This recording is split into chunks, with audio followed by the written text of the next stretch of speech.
Sage, we recently reviewed the employee engagement data for the company as a whole, and by department, and engagement metrics could be better. I wonder if you have some advice on how, as a manager, I can better engage the members of my team. I'm glad you asked. Managers play a critical role in engaging members of their teams, and engaged employees who are inspired by their work and are fully committed are important for the success of the organization. As a manager, there are many actions you can take to increase engagement. I'm excited to learn more. To keep things simple, managers should focus on the 10 C's of employee engagement. They are connect, contribute, career, control, clarity, collaborate, convey, credibility, congratulate, and confidence. I know that it's a long list of words, but making sure that you're addressing all 10 C's will go a long way toward ensuring you're doing everything you can to engage the members of your team. They sound pretty intuitive, but can you tell me more about each of them? Sure. Connect implies that managers need to connect on a regular basis with their employees and develop positive relationships with them. This can be as simple as asking them questions that demonstrate an interest in them personally. For example, how their kids are doing or what they did over the weekend. Nothing too personal or intrusive, just something that conveys your interest in them as whole people. The next C is contribute. Managers need to help employees understand how their daily work tasks contribute to the organization in a meaningful way. This is about giving employees a sense of purpose by connecting their work to the broader purpose of the organization. For instance, someone who works in accounts payable for a medical device company ensures that the organization pays its vendors on time so that it can continue to produce products that help save patients' lives. Every employee helps the organization achieve its purpose, and managers can connect the dots for their team members. I'm with you so far. Okay, let's continue with career. It's a manager's responsibility to provide meaningful and challenging work for employees and provide them with career advancement opportunities. Managers should meet regularly with their team members to discuss career goals and professional development objectives. Then there is control. Managers should be careful not to micromanage. Managers must allow employees the ability to control aspects of their work and to be involved in decisions that impact them. When employees feel they have no control over their work, engagement takes a significant hit. On to the next one, clarity. It's the manager's responsibility to provide clear direction for their employees.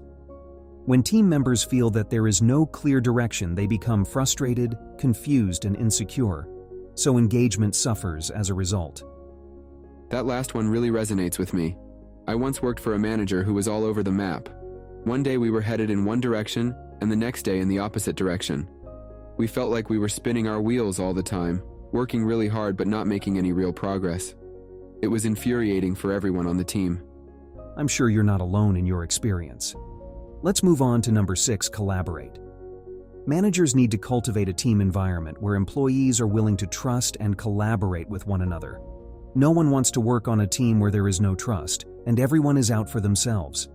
It's up to the manager of the team to build that sense of camaraderie and certainty. Connected to this is number 7, convey. Managers have a duty to convey their expectations for members of the team. This means that managers need to provide specific goals and objectives for team members. Ideally, the objectives provided are SMART: specific, measurable, attainable, reasonable, and time-bound. Keep in mind, though, that this is not just about conveying expectations regarding the nature of the work that needs to be performed, it's also behavioral expectations. Yes, I've often heard the quote, "We cannot manage what we don't measure." It's key that people know how their performance is being evaluated and how they can improve if they aren't meeting expectations. Exactly. So, the next C is credibility. Managers need to maintain a high standard for themselves and their direct reports. In this way, their behaviors and actions set the example. Managers need to remember that their direct reports are watching them. They must think carefully about and pay attention to how they show up in front of their team. People want to work for a manager who sets high standards. The 9th C is congratulate. Managers should acknowledge good performance when it happens. Did you ever work for someone who never acknowledged the good work you did? Thankfully, no. It's not much fun.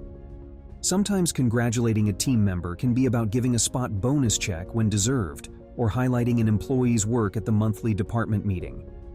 Congratulating employees when you have the chance goes a long way. And the last one?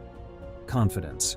Managers need to create confidence in themselves and the organization. This means being careful about the messages they deliver about themselves and the company. It's hardly engaging for employees if a manager is constantly harping on the organization's failures or is critical of the company's strategy and ability to compete. Even if you have some doubts, what you say and how you say it can either inspire confidence or destroy it for your team. Thanks, Sage. I'm going to keep the 10 C's top of mind as I manage my team. Glad I could help. It's a relatively simple formula and an effective one for engaging your team.